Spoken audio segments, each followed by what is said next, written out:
Հոգևոր պատերազմի աղոթք։ Սաղմոսներ 3, 7, 31, 54, 86, ազատագրում չար հարձակումներից։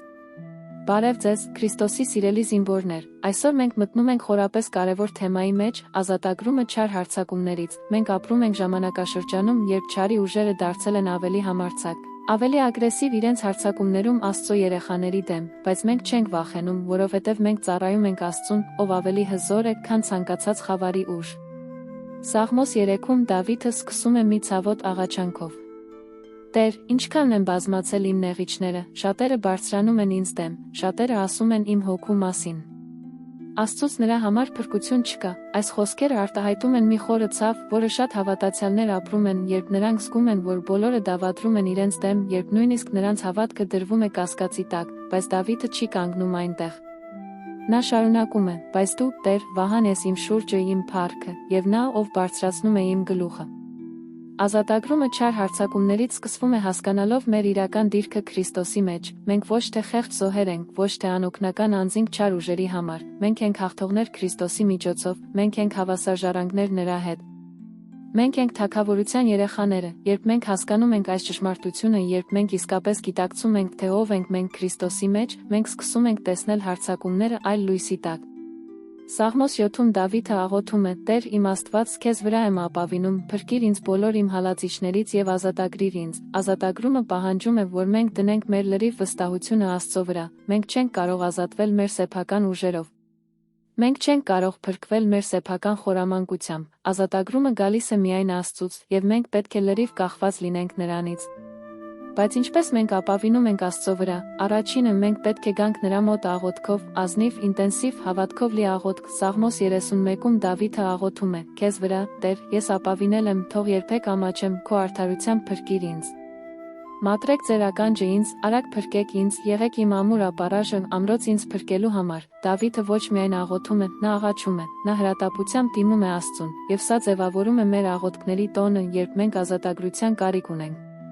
Երկրորդը մենք պետք է խոստովանենք ցանկացած մեղք մեր կյանքում։ Մեղքը դռներ է բացում թշնամու համար։ Սաղմոս 7-ում Դավիթը ասում է. Տեր իմ Աստված, եթե ես արել եմ սա, եթե իմ ձեռքերում անիրավություն կա, եթե ես չար եմ արել նրան, ով խաղաղության մեջ էր ինձ հետ, թող թշնամին հալածի իմ հոգին եւ հասնի։ Դավիթը պատրաստ է ընդունել պատժ, եթե նա մեղավոր է, նա չի ձգտում թաքցնել իր մեղքերը, եւ մենք պետք է ունենանք նույն դիրքորոշումը։ Եթե մենք գիտենք, որ մենք մեղանչել ենք, մենք պետք է խոստովանենք այն,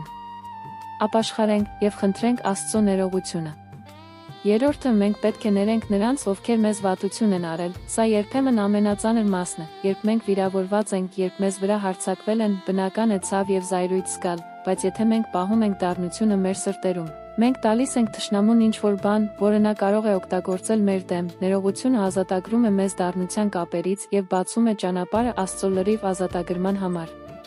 Սաղմոս 54-ում Դավիթը աղոթում է. Փրկիր ինձ, Աստված քո անունով, եւ արդարացրու ինձ քո զորությամբ։ Լսիր իմ աղոթքը, Աստված, ունկնդիր իմ բերանի խոսքերին։ Երբ մենք խնդրում ենք ազատագրում, մենք պետք է խնդրենք Աստծո անունով։ Հիսուսի անունը ամենահզոր անունն է տիեզերքում։ Ամեն ծունկ պետք է խոնարհվի այդ անվան առջև, երկնային, երկրային եւ երկրի տակ գտնվողների։ Երբ մենք օգտագործում ենք Հիսուսի անունը հավատքով, չար ուժերը պետք է ենթարկվեն։ Բայց ազատագրումը միայն մեր աղոթքներից չէ կախված, Աստծո խոսքը նաև հզոր գործիք է ազատագրման համար։ Հիսուսը ասաց. Դուք կիմանաք ճշմարտությունը եւ ճշմարտությունը կազատագրի ձեզ։ Երբ մենք ուսումնասիրում ենք Աստծո խոսքը, երբ մենք մտքերում պահպանում ենք այն, երբ մենք հայտարարում ենք այն մեր կյանքերի վրա, մենք զինված ենք ճշմարտությամբ, որը կարող է ոչնչացնել սատանայի ստերը։ Սաղմոս 86-ում Դավիթը աղոթում է. Մատրեք ձեր ականջը, Տեր, պատասխանեք ինձ, որովհետև ես աղքատ եմ եւ կարիքավոր, պահպանեք իմ կյանքը, որովհետև ես վերապահված եմ ձեզ, փրկեք ձեր ծառան, ով վստահում է ձեզ, դուք իմ Աստված եք։ Այստեղ մենք տեսնում ենք խոնարհության կարևորությունը։ Դավիթը ճանաչում է իր աղքատությունը, իր կարիքավորությունը, նա չի հպարտանում, նա գալիս է Աստծո մոտ որպես կախված ծառա, որը խնդրում է օգնություն։ Խոնարհությունը հիմնական է ազատագրման համար։ Երբ մենք խոնարհ ենք, երբ մենք ճանաչում ենք մեր կախվածությունը Աստծուց, մենք դնում ենք մեզ այնպիսի դիրքում, որտեղ Աստված կարող է գործել։ Հպարտությունը մյուս կողմից մեզ պահում է մեր սեփական ուժերի վրա հույսը դնելուց, եւ դա երբեք բավարար չէ խավարի ուժերի դեմ պատերազմելու համար։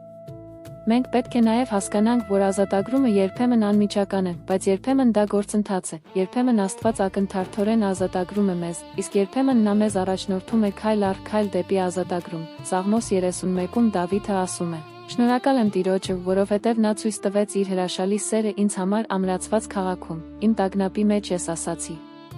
Ես կտրված եմ քո տեսողությունից, բայց դու լսեցիր իմ աղոթանքները, երբ ես կանչեցի քեզ օգնության համար»։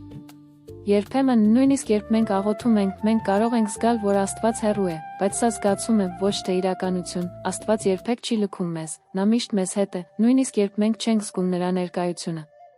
Եվ երբ մենք շարունակում ենք աղոթել, շարունակում ենք հավատալ, մենք վերջապես տեսնում ենք նրա ազատագրումը։ Սաղմոս 54-ում Դավիթը հայտարարում է. «Տեսեք, Աստված իմ օգնականն է, Տերը նա է, ով պահպանում է իմ կյանքը։ Ես կզոհաբերեմ քեզ կամավոր զոհ, կփառաբանեմ քո անունը, Տեր, որովհետև դա լավ է, դու ազատագրել ես ինձ բոլոր նեղություններից, և իմ աչքերը տեսել են իմ թշնամիների պարտությունը»։ Սա հաղթանակի հայտարարություն է։ Դավիթը արդեն տեսնում է ազատագրումը, նույնիսկ երբ նա դեռ պատերազմի մեջ է։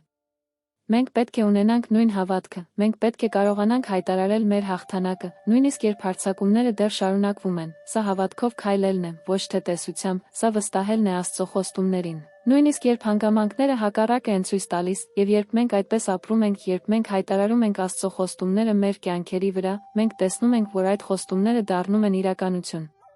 Սաղմոս 86-ում Դավիթը աղոթում է. «Ուսուցանիր ինձ քո ճանապարհը, Տեր, ես կկայլեմ քո ճշմարտության մեջ, միավորիր իմ սիրտը վախենալու քո անունից»։ Ազատագրումը պահանջում է նաև, որ մենք քայլենք Աստծո ճանապարհներով։ Մենք չենք կարող շարունակել ապրել ինչպես մենք ուզում ենք և ակնկալել, որ Աստված մեզ ազատագրի։ Ազատագրումը գալիս է, երբ մենք ենթարկվում ենք Աստծուն, երբ մենք հետևում ենք նրա ճանապարհներին, երբ մենք ապրում ենք համաձայն նրա խոսքի։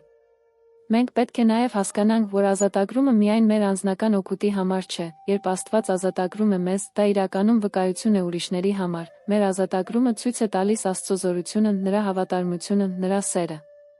Եվ երբ մյուսները տեսնում են, թե ինչ Աստված արել է մեզ համար, նրանք նույնպես տեսնում են հույս իրենց սեփական իրավիճակների համար։ Սաղմոս 3-ում Դավիթը ավարտում է հայտարարելով.